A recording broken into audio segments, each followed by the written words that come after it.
Hey, Senda. Hey, Phil.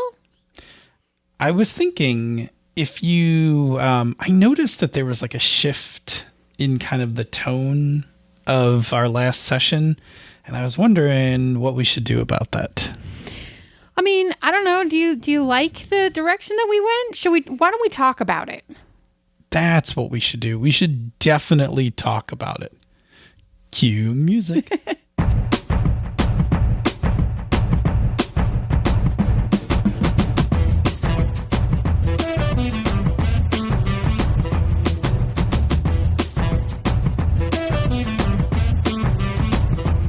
And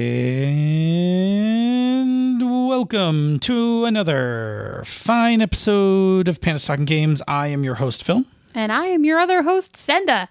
And on today's episode, we are going to address a topic from Descartes on Twitter, who asked, "This seems like a topic fit for your podcast. Been running a game since April 2020. Coming up on Season 2 finale over the next few weeks.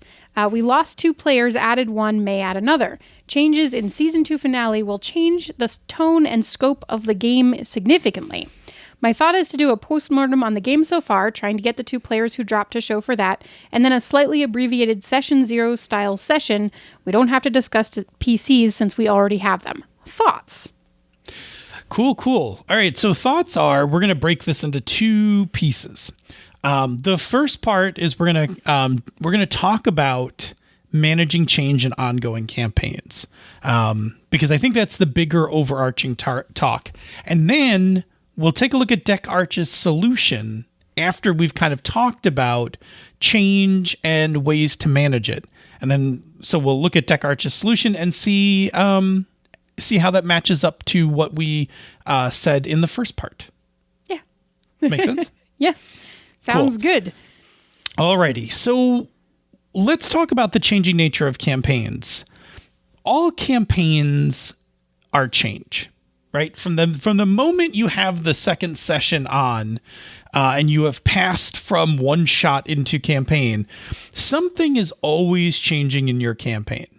It's like, and I'm not just talking about story-wise. I'm talking about characters, players, life, like.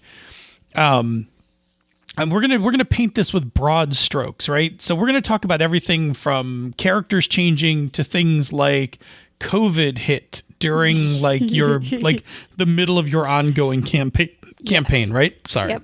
Hiccup. But it's all change, and your job as a GM, and it's not solely your job, but again, in our current paradigm of how we play games, the GM winds up as the de facto leader in a lot of these efforts, even though the whole table participates. But part of the job, one of the 8 skills that a GM performs is... As Phil continues to confuse everyone by referring to the 8 skills that no one can find listed out anywhere. One day I'm going to write a book called The Eighth Skill. No, not 8 skills. Just the eighth skill? Okay. The 8th skill, yeah. Great. I will write a future GM book called The 8th Skill. I don't know which skill it will be. Or maybe I'll write a series of them, right, all called The 8th Skill. And I'll just keep changing out what the 8th skill is. All right, anyway, let's get back on track here, right? So one of the things a GM needs to do is manage the changes that are happening in the campaign with the goal of keeping the campaign going, right? If changes knock the campaign out, like where you stop playing, you've kind of lost your campaign, right? So part of your job here is to manage those changes and keep everything rolling. Now, I want to be very clear that managing the change in a campaign is not to be confused with the theater phrase, "the show must go on." Oh, yeah. Managing change is a very different thing than there are audience members out there and we still have to put something up. Correct. Because, and I will let you address the show must go on because you are actually a theater major and I am a biology major who only knows that phrase. But I am a project manager and I do know a lot about managing change, right? So when we talk about managing change, I want you listeners, I want you to incorporate the idea that you can just stop, assess what's going on, and figure out what to do.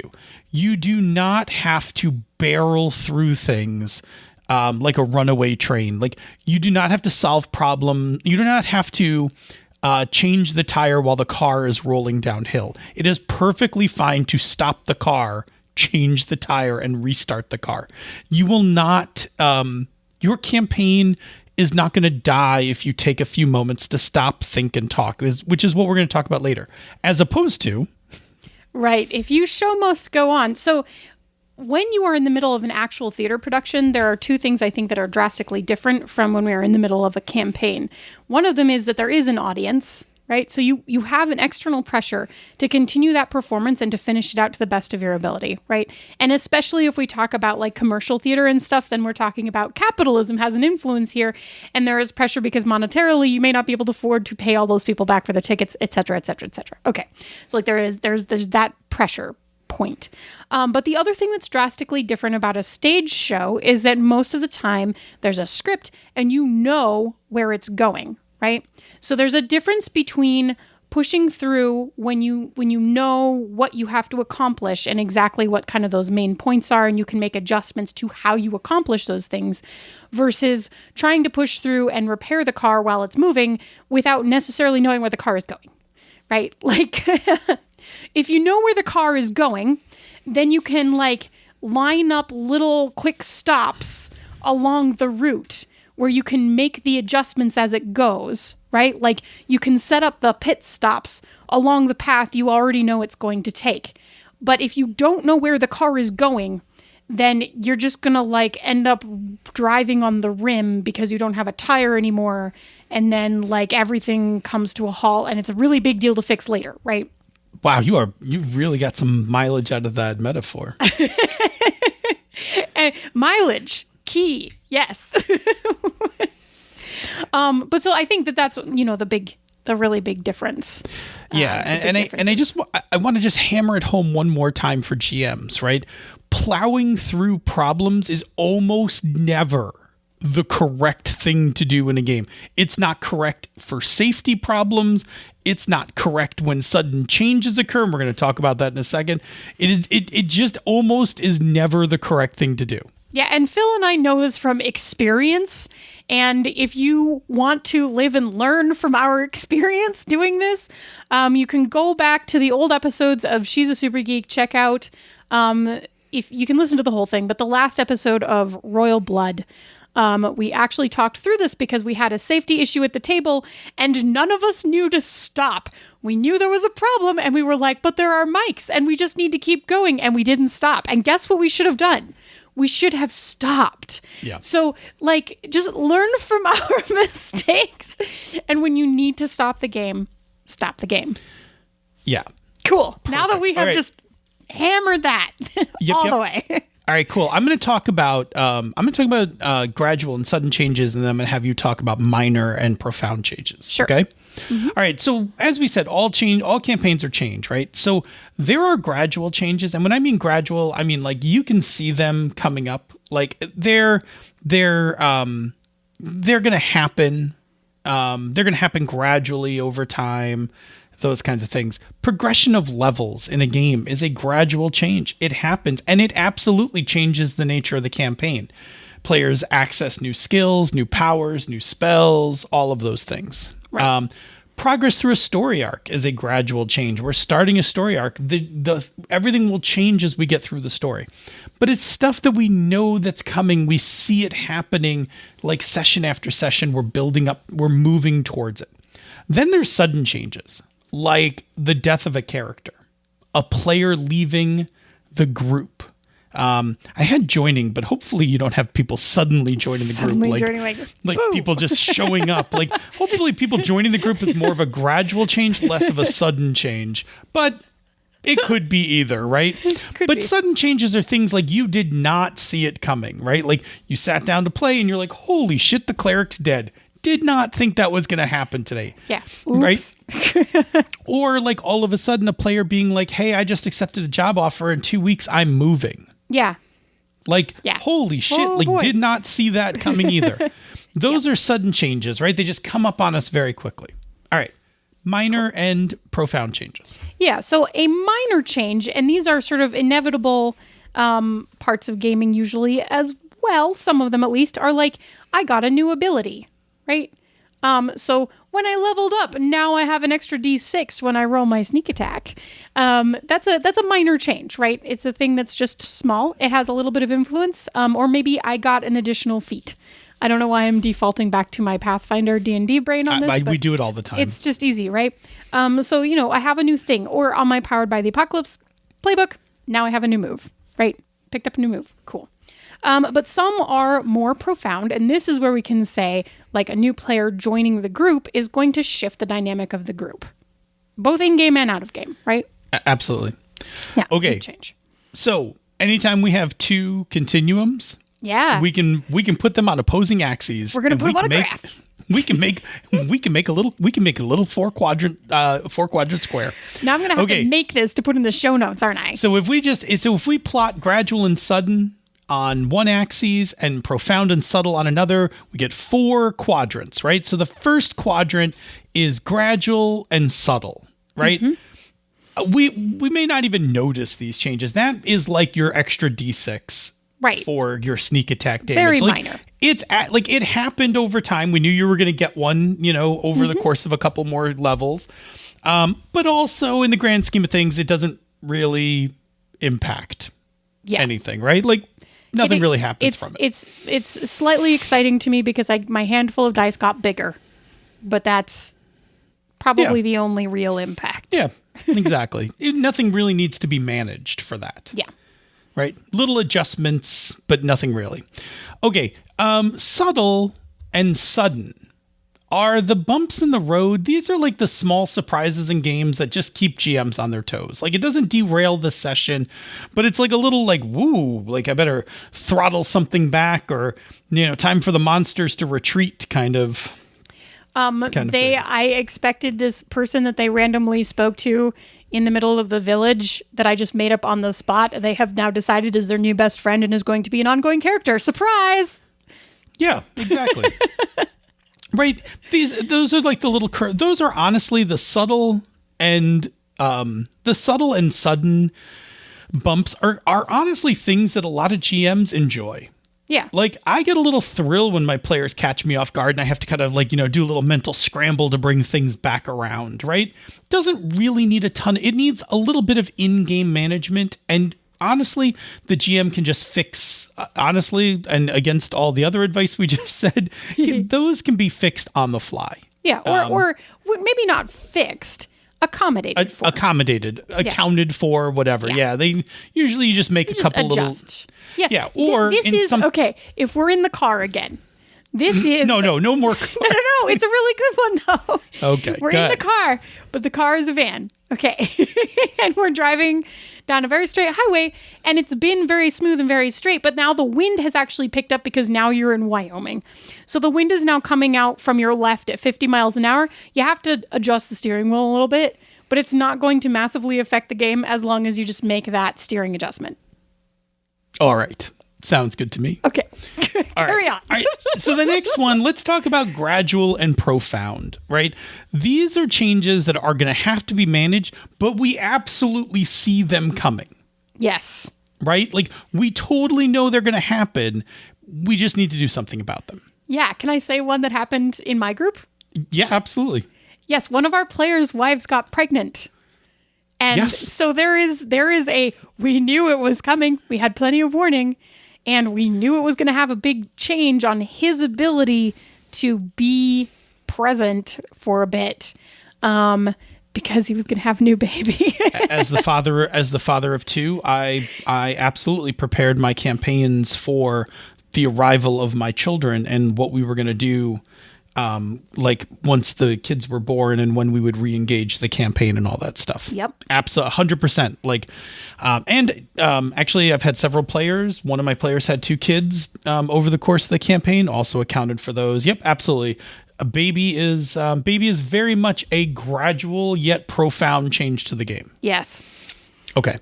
The next one, which is the worst one, is profound and sudden. These are the surprises, right? Not the good surprises. These are like the surprises that pop up in your campaign that you really need to do something about.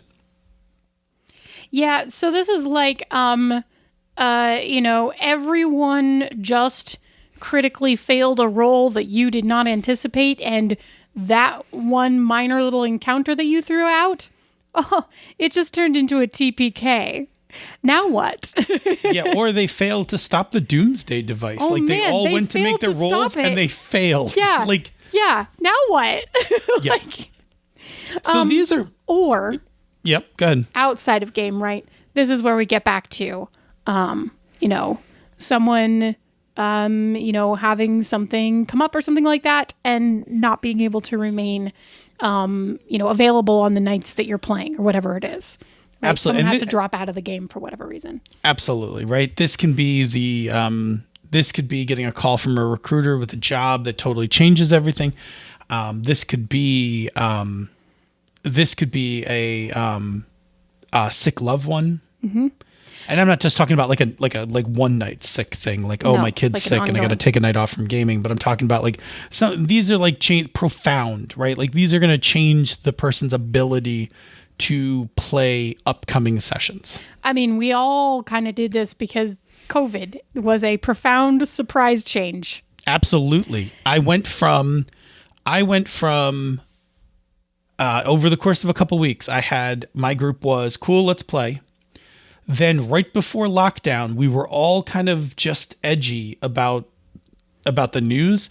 And one of my players had symptoms for a cold. So we were like, nope, we're out. Yep. And then the next week we were playing online. Right. In the course of 3 to 4 weeks, we went from playing in person to having adapted everything to run online. Yep. That was a quick turnaround. And that involved setting up Roll20, purchasing a Zoom account, all of those things, right? So absolutely, so that profound sudden. Yep. Right? Yep. One could argue that it maybe should have been gradual, but honestly, I think in the beginning of that pandemic, no one really thought it was going to make its way here, kind of thing. Anyway, we're not going to go into it any deeper than that. But keep that idea in mind of these 4 quadrants, right? So now let's talk about how, in general, do we deal with these changes. And we're going to talk about just the top 2 quadrants. We're going to talk about things that are profound, that are either gradual or sudden. Because the things that are subtle, like we talked about, the gradual, subtle, we sometimes don't even notice those, and the sudden subtle are the things that you just fix while you're playing the game. Yeah. So let's talk about the ones that require a little more roll up your sleeves, which are the profound gradual, profound sudden. Yes. Okay. Good. All right. Are you comfortable just walking us through the profound gradual, the model for how we should deal with that? Yeah, absolutely. Okay. And because this is the key to remember with this one is that this is the one that you can see coming, right? So this is, for example, I'm going to have a baby.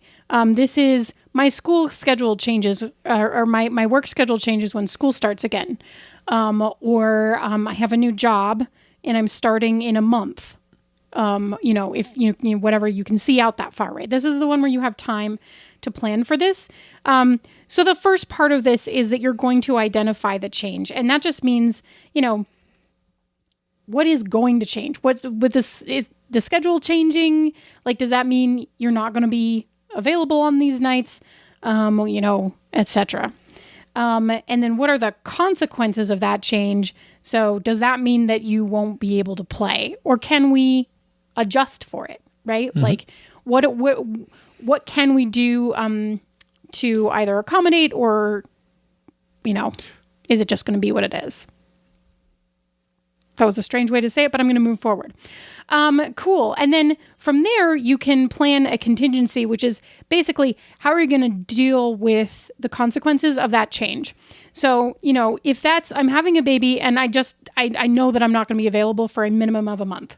Maybe that means, cool, we're going to decide what is happening with your character while we continue to move on with this so that it makes sense for you to A, be gone, and then B, come back. Or this may be like, let's all discuss together and move our game night to Saturdays instead of Fridays, right? Like, what is the plan going forward? And the key part of that is that you are communicating with everybody, right? So sometimes this means you, as a person in a sort of facilitation role, probably the GM, as we've discussed, this usually falls to the GM, that you've planned something. And if it's just like, hey, the character's, going to go off to the Feywilds for a month or two and you're not going to see them, like, cool, fine. That's something that you can plan with the player and then communicate it with everybody else later. If we're making a contingency and the schedule of work changing means they could play on Tuesdays or Sunday nights, then you're going to be communicating with everybody before you actually finish planning that contingency, because you may be saying, hey, how about Tuesdays? How about Sundays? Does that work for anybody? And then going from there, right? But there is that communication is key to all of this working, right? Like, you don't have to solve this problem by yourself. You may have to facilitate the solution, but it's something that everybody at the table should be involved in because it affects the game that you're all playing. Is that pretty much? I mean, covers it. That's how I would manage it. Right, and I think, I'll just touch on a point of that, which is the really important thing, especially with these gradual changes, is like, you got to identify it as a change, right? Like, so when somebody's like, hey, like, I'm gonna have a baby, you can't be like, cool, whatever. Yeah, no, you have to know like, you got to recognize, like you got to recognize, because here's the thing. When something is far away, it's harder for us to have the urgency to deal with it. Yeah.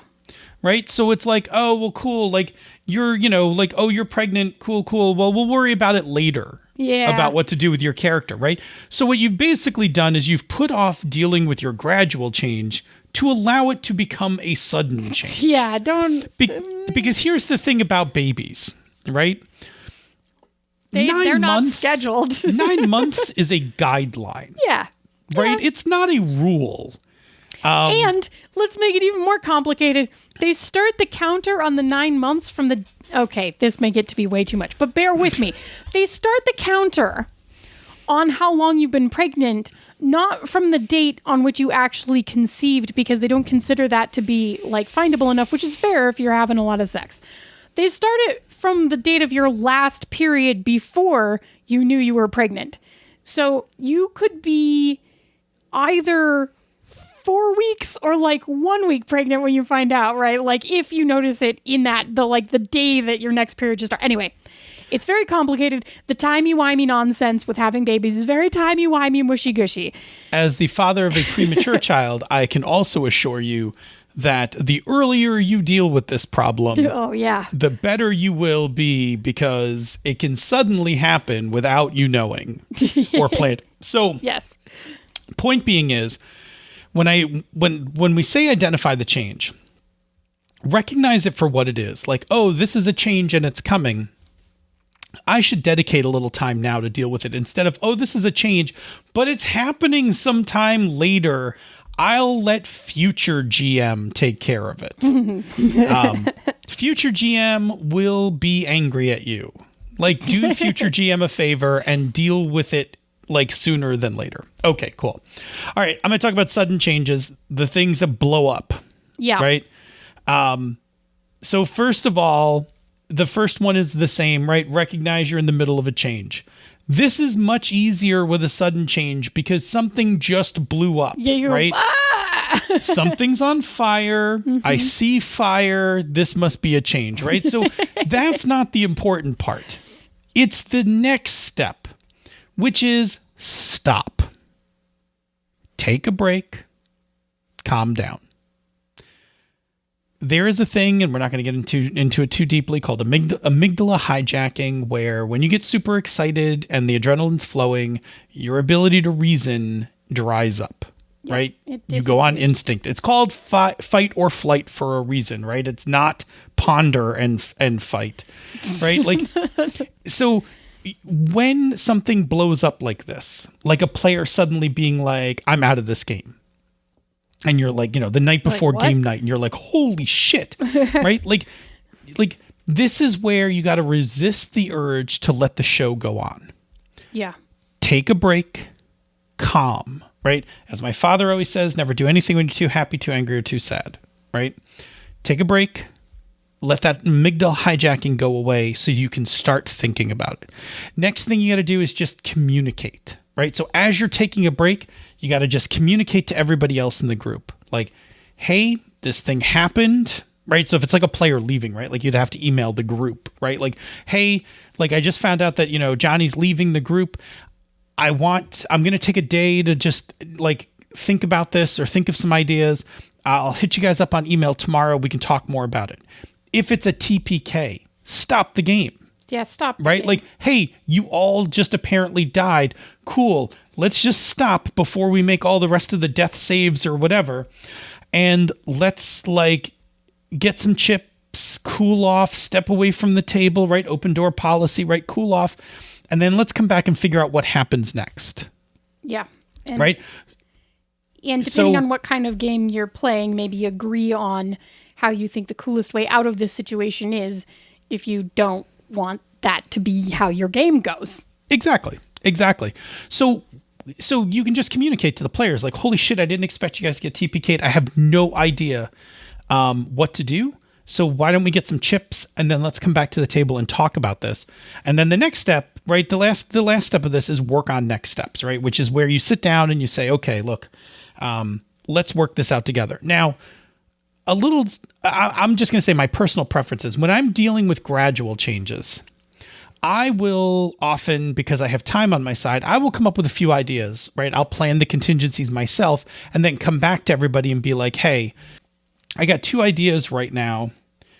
I like to kind of think of a few ideas and then put them out to everybody, right? So that's why I like plan a contingency, then communicate, right? But when it's a sudden change, I almost do the reverse, which is communicate first, like, hey, we're in the middle of a change. I don't have a real plan right now. And then bring everybody together to work on next steps. Because again, depending on how much time you've taken to take a break, you may not be in your best place for planning. So having everyone else there to help plan is gonna make things better. Yeah, it's super good. Right. So like just like you said, with like a TPK, bringing everybody back together and being like, hey, look, I didn't have a plan for this. And I don't really know what to do next. So why don't we all just brainstorm? Like maybe we wake up in dungeon jail, or maybe we all find ourselves without our gear outside of the thing, or maybe there's a divine intervention, right? We can all work on that together. Yeah. Kind of thing. You can just decide what's the coolest way out. So sudden, like that's my takeaway, right? So gradual changes, I do a little more upfront work, and sudden changes, I increase the group effort. Yeah. Source the table. Source the table. Okay. I'm going to talk about 2 more topics before we get to Deck Arch's solution, right? So I want to address 2 very specific changes that Deck Arch mentioned, but I think are also really important when you're managing a campaign. So would you talk to us about changes in tone? Yeah. So this was, like you said, this is one of the specific ones that Deck Arch was talking about. So tonal shifts can be either gradual or sudden, right? Because if you think about tonal shifts kind of happen naturally throughout the game just because, the intensity of the story will probably increase as you approach the climax, et cetera. But there's also ways that like someone can suddenly make a decision in the game that can shift the tone of the game.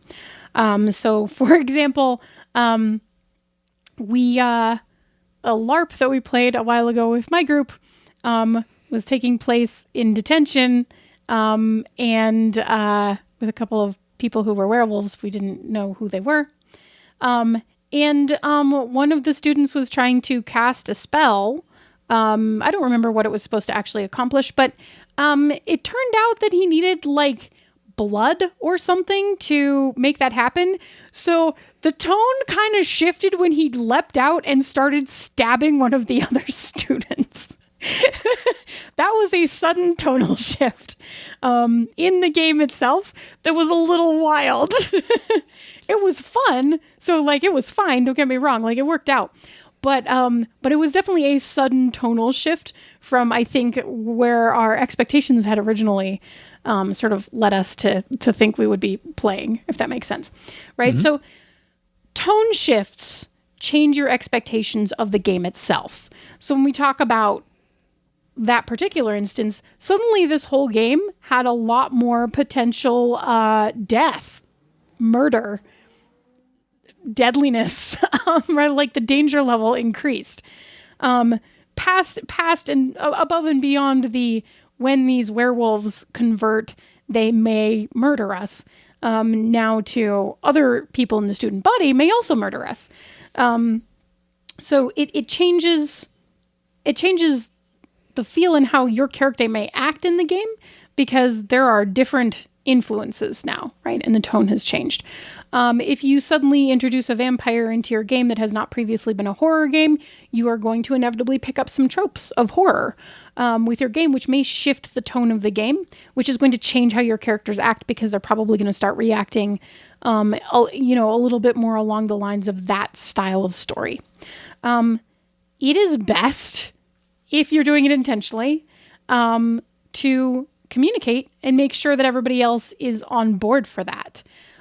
So if you know the next campaign, or the next, not campaign, but the next arc that you want to run is like taking this from like, haha, fantasy, I will strike it with my shining sword and we will win because we are the heroes, to BT dubs, you're going to Ravenloft? No, Raven Mist, the Mists of Raven something. What's the Raven one? Help me out here. Ravenloft. Ravenloft. It is Ravenloft. Oh, Ravenhurst is what I was thinking about. Anyway, for all of you court jester people, Ravenhurst. Okay. But so the Mists of Ravenloft, for example, if you're suddenly... All of you court jester people. So there are more people than that. They will prove it by tweeting that they got the Ravenhurst reference. Ravenhurst, do something. Wow, where was I? So if where are you? If you, I'm in a van driving down a highway and the wind just picked up. Is the problem? You're in a van down by the river. So you've had this really heroic fantasy campaign. If you suddenly bring in big nasty vampire and you're walking in through a misty, cold, dark forest, your tone has changed, but you know that that's coming. That's a gradual tonal shift that you can manage as a GM. So you can have that conversation with your players before it happens. Hey, by the way, I think that this module is going to be really cool and I would like to play through it. It gets a little bit more horror-y. It gets a little bit more like creepy, scary business. Are you into that? Let's have a conversation. Are there any lines and veils that we need to rediscuss based on the new expectations of this game? Right? If it's sudden, you may need to pull the emergency brake and have a conversation with people, right? So if there is suddenly a murder in the middle of high school prom, this is not what actually happened, but this is my example. If you are in the middle of high school prom and it's supposed to be like social drama, and then suddenly someone is dead, this is the time to pull the emergency brake, step out of character, step away from the storyline for a second, have a quick discussion about if you're okay with that tonal change, because that's a pretty profound tonal change. So if you're okay with it as a group, what it means for the rest of your game, and then again, if there are any lines or veils that need to be changed to accommodate that, or if there are things that you need to rewind and just redesign how they worked retroactively. Right? And then play forward through that. So that's that. Fast forward, rewind. Oh, what is it called? Bow has, anyway, safety tools. Words and I are not friends today, but we shall carry on anyway, because the show must go on. You can do that? Yeah. All right, I'm taking over. You should take over now. I was about to hand it back to you. Yeah, I'm going to take over. Let's talk about adding and removing players before we wrap this up. It goes to say that adding and removing players is definitely a change in your game. If there's at any moment you think that adding or removing a player, or even a player changing their character, isn't a change, you are mistaken. These are substantial changes. These are profound, to use our terminology. These are profound changes to a game. And we need to understand something about what it means when we either lose a player or we gain a player. So I'm going to use a thing called Tuckman Stages of Group Formation. This is a project management thing. You can find it on Wikipedia, Tuckman Stages of Group Formation. Basically, the idea is this. Anytime you take a group of people, you throw them together, and you need them to start working on a project. By the way, a campaign is absolutely a project. Yeah. It's a fun project, but it's still a project. Anytime you bring a group of people together to work on an endeavor, a project, or whatever, they go through these sets of stages that Tuckman called forming, storming, norming, performing, right? There's also one called adjourning, which is like when the team breaks up at the end, but we'll stick with just these first four, right? So like forming is like when everybody kind of meets and they're like trying to like feel each other out, like trying to like, oh, who are you? What are we doing here? What's this game about, right? This is like where session 0 comes in, making characters, all that stuff. Then storming is like where everybody's trying to like figure out who they are, right? Like, what are they doing like in the group? How does my character work? Like, how does this world work? How do I work in this world? That kind of thing. Norming is, any of the clashes that we've had with other people are now kind of going away, right? Like, so storming, we're not only figuring out our own stuff, but we're like bumping into everybody, right? Like, suddenly like the thief, takes the fighter's kill and it's like, hey, like that's really my job. Don't tank when I can tank, that kind of, oh, my bad. Sorry. You're right. I'll next time I'll hang back, or, hey, don't run in there. Let me, cast something first. Oh, good point. Right. Like that's the storming part, right? Then norming is like you start to get all of this down. You start cooperating. You start coming up with, ways to play off of each other. It would actually be fun to do a Gnome Stew article on the role-playing version of all these. Yeah, I think so. I'm going to just pull that note. Into your, yeah. Just going to leave that out there. Anyway, and then performing is like that peak flow where like the table, it's so good, right? Like you've all had this thing like where, like suddenly you come to the table and everybody's on point. We're having a great night of play. People are into their characters and they're pulling people into scenes and the spotlight is just flowing, perfectly from person to person, right? That's where we all want to be. We all want to be in performing, right? And we have to get through those other pieces. So here's the thing.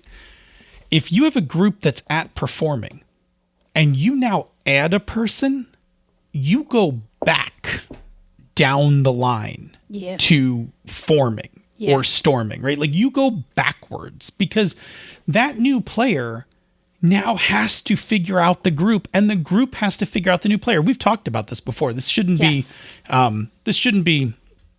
too new of a concept. But when you add a player, you slide back. And when you lose a player, you slide back a bit because that role that person filled and the things that person did now have to either be accounted for, like we don't ever do those things anymore, or absorbed by other people. And so like you fall back to like storming or norming before you get back to performing again.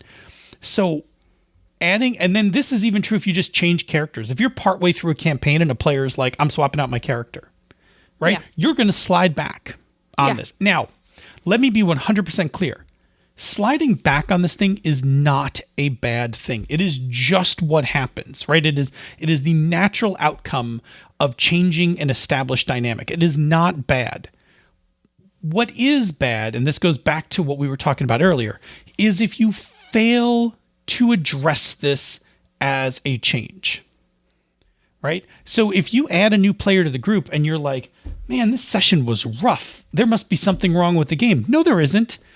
your group just slid back to storming again. Yeah. You now just need to like give it a little time and let the group, norm and then get back to performing. So what you need to know is that when you change the group composition, add a player, take a player away, you have to manage that change.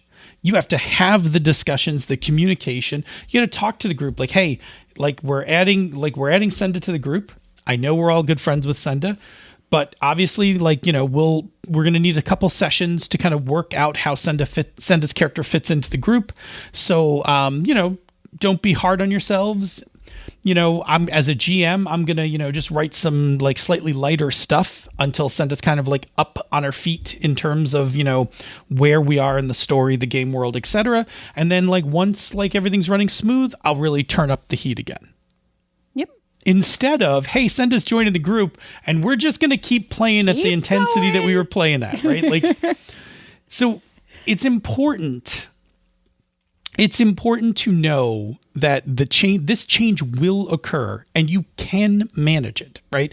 You can tone down your storylines. You can delay the climax of your story arc so that you're not in the middle of storming during the story arc, right? You can let the group get back up into that flow before you hit them with a major profound twist or something like that. Yeah.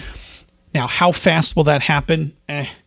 There's a lot of factors that play into this. There's no science to this, right? But frequency of play is definitely a thing. If you're playing weekly, the more chance you have to play, the sooner you're going to work through all those phases.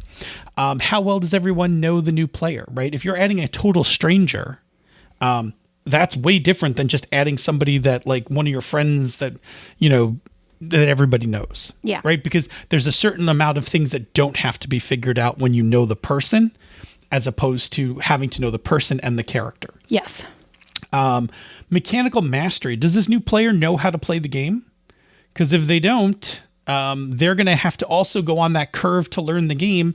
And, there's going to be latency and everything's going to slow down. And there's, that's how you're going to be in that storming and norming phases again.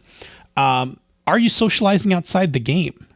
Right? This is kind of like with frequency of play. If you're all hanging out on a Discord or you get together for Sunday to watch football games or play board games on a Thursday or whatever, the more time you socialize with that person, you're gonna move closer to getting back to performing. But if you only ever see this person once every 2 weeks when they come to the game and you don't really know them, every session is like having to learn the person and the character kind of thing. And lastly, personality types. Some people are great at jumping into new situations and meeting new people, and some people have a rougher time of it, so it takes longer. Yeah. Right? So, I mean, the fact that you wrote that down made me think about the last person that we added in person really to this game group, configuration change wise. Was Brett, and he's awesome, and it's been ages now, but I thought back to when we added him in, just because we were talking about in-person stuff, and we didn't have a Discord going then, we didn't have outside conversation stuff so much happening, but and we only play every 2 weeks, so it's one of those situations in which, based on all of the other factors, I would actually have imagined that it would have taken us a while to really incorporate him into the group and to get back to our performing state. But he's just really good. And I was trying to remember, and I don't even really remember storming that much. I remember norming a little bit. But cause I'd never met him, most of it, Wen knew him, Camden knew him, but not a lot of people had actually met him before. But he just jumped in and then was amazing. And and then everything just we normed for a little bit and then we were performing again. And thinking back to that experience, it's actually kind of wild because even sitting down to one-shot tables, that's not usually how people integrate into a group, especially a long-standing existing one, where messing with the people composition can really mess with the expectations of the people in the group, Or it can be harder as an individual to merge with a group because they have been together for so long and have so many just built-in table expectations and like just table culture based on having played with each other for so long. It can be difficult to jump into that. And Brett survived we're bringing back a game for season 2 that happened before you were part of this group. And it was pretty early on for him still, I think. Wasn't it? I don't know. He might correct me. But like, it was maybe like the 3rd game he played with us or something. But like, he survived we're bringing back the game that was life-changing for all of us. And we're going to play it again with the same characters, but now you have to jump in too. Like, but it was amazing.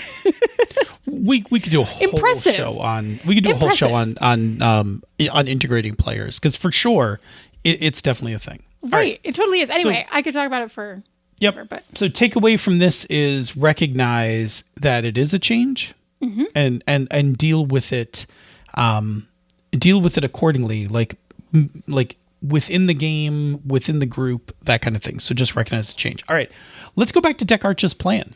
Yeah. The end of that tweet had a plan for how Deck Arch was going to deal with this end of season 2 and these player changes. Yeah, so let me just review that part so that we're fresh on it. Yep. So basically, he was thinking he was going to do a postmortem on like summarizing the game so far as it was, and hopefully getting the 2 players who are leaving the game to show up just for that part, and then basically do a session 0 without obviously character design stuff to move into the new stuff, but to have those discussions again, some of the session 0 discussions again. Right. So I think this is fantastic on a couple fronts. Right. So one, having the postmortem with the players who are leaving, right, is a good chance to find out what's been working, what didn't work, all of those things. Right. Yeah. That gives you the option. That now gives you the chance to get some real feedback and say, cool, here's what went well, right? Here's what could have been better, and here's what surprised us, right? We talked about that in a previous show. Yes. So that's now material that you can now collect and act upon. Yeah. Right? Like, oh, what went well? Good. I'm gonna keep doing those things. And what didn't go well? How can I address those? Right? And what surprised us? What might I need to also account for?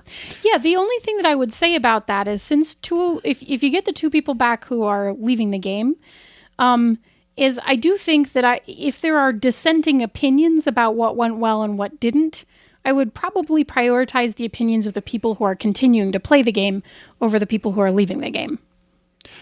Yeah, absolutely. I mean, I think we might have talked about this when we did the postmortem thing. I don't remember. Not everything has to be acted upon, right? Yeah. But you're correct, right? Like, yeah, I would prioritize the what's not working for the players who were there. Yeah. Who are staying there. Okay. And then having a new session 0 without character gen to work back to work this player back into the group. What you're basically doing is you're reforming. Yeah. Like you've moved the game back to forming, and you're getting those players up to speed, which is fantastic. Now just recognize that there may be a little bit of storming in order to get to norming and performing, right? You've done the best part is you're preparing the players, you're reforming the group. You're preparing the existing players for the new players, and the new players for the existing players and the game. And now just let them storm a bit. Yep. And just so I think the key thing then is just to acknowledge that it's going to happen, and to give yourself the flexibility to make sure you have enough time before you get to the amazing finale of season 2, so that you're not still in that storming phase when you was hit that the end of finale. season 2? I thought this was the beginning of season 3. Is this the beginning of season 3? If this is the beginning of season 3, start with some lighter. No, this is coming up on the season 2 finale. Okay. Yes. Right. So get everybody through the season 2 finale, then get into season 3 with some storyline that's going to let everybody storm and norm. Right. Right. Or if you need to, if the people are already gone and you're finishing the finale of season 2 without them, just leave yourself the space to allow the storming and norming to happen before you hit the climactic, whatever it is, at the end of, season 2. Right. Yep. So just accommodate for that. I think is probably then our best advice because you're already doing the rest of it. Look at you being awesome. You're doing all the best parts. You're doing the reforming. So just let the next part of this happen organically. Cool. All right. Awesome. Thumbs up. Let's get this thing wrapped up. And in order to do that, we need to talk about another show on the Misdirected Mark Network, and then we're going to hit the closing. Sure. So if you're into the Misdirected Mark Network and you like D&D, you may also be into Mastering Dungeons. On Mastering Dungeons, RPG veterans and game designers Teo Sabadia and Sean Merwin look at the game and the hobby of D&D from a variety of viewpoints, reporting the news, understanding the business, reviewing the products, and illuminating the design. Whether you're a fan, a player, a DM, or a designer, Sean and Teos cover topics of interest to you. Indeed. Hey, Senda. Yeah. Where do people find us on the internet? Well, you can find us on Twitter at Pandas Talk Games. You can find us in the Misdirected Mark forums. You can drop us an email, panda@misdirectedmark.com, or you can find us on the TikTokies if you are just feeling it and you want to send us a question that way or a topic that way.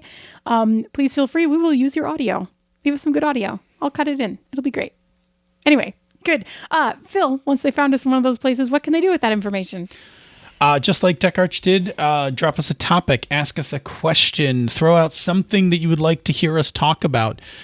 We are skilled enough to make it into a show. If it's on your mind, we can get it on the airwaves. We can make a show out of it.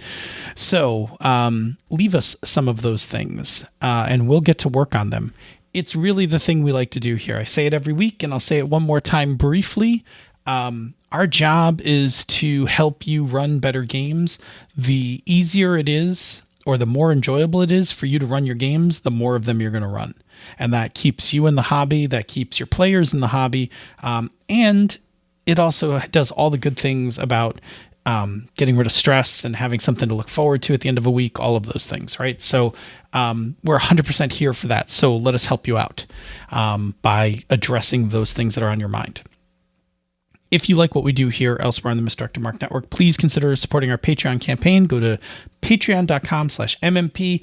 Patrons get access to the Bamboo Lounge for this show, the after show from the Misdirected Mark, and our awesome Slack community, where you can even join us on Fridays for our luncheon. So if you're still working from home, or if you've always worked from home or whatever, you can just drop in and catch us just talking about life.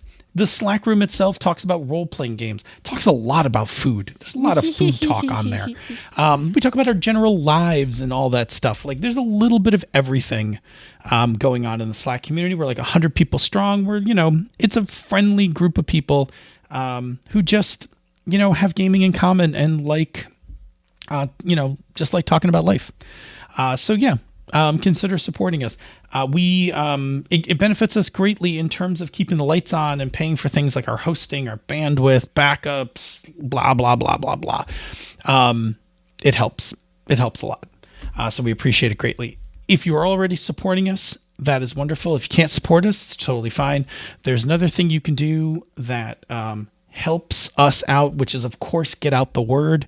I go on about it every week, so I'm going to spare you this week, other than if somebody says, hey, is there a podcast you like listening to for role-playing games, and you're comfortable with it, drop our names. We'd love to be able to pick up some new listeners based on your recommendations. There's also another thing you can do. It helps the algorithms. And by that, it means it reaches out to people that none of us know who may become potential friends of ours when they come to listen to the show. And Senda, what is that thing? You can leave us a rating or review on Apple Podcasts or the podcatcher of your choice. Every new review we get really does actually help new people find the show because algorithms and stuffs. And thank you so very, very much to everyone who's already left a review. They make us super warm and happy and fuzzy inside. And if you leave one, please feel free to just let us know so that we can go make sure that we read it, because they're in lots of places that we can't necessarily find all the time. So thank you so very much to everybody who's left a review and everyone who's going to leave a review. And how do we normally end this? Hey, Senda.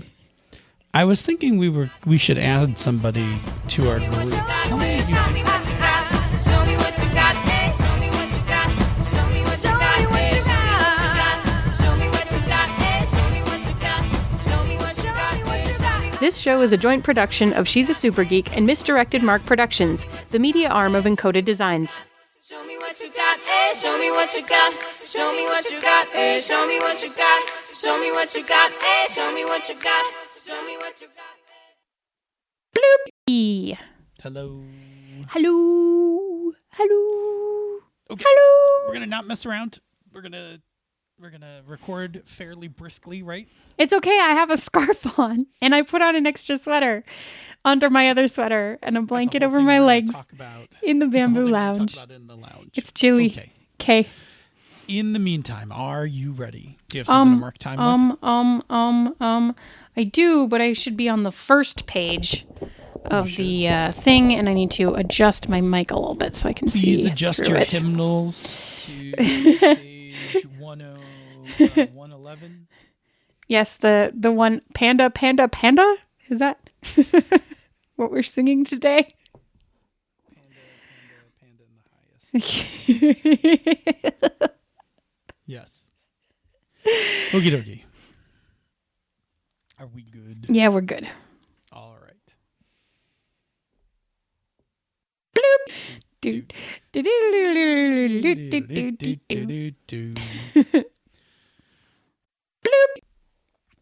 Anyway, for everyone who may still be hearing this because it might end up in the bonus outtakes, what should we talk about? Well, Phil, it's on the phone. Or texting. Do do do do do do do do do do do do do do do.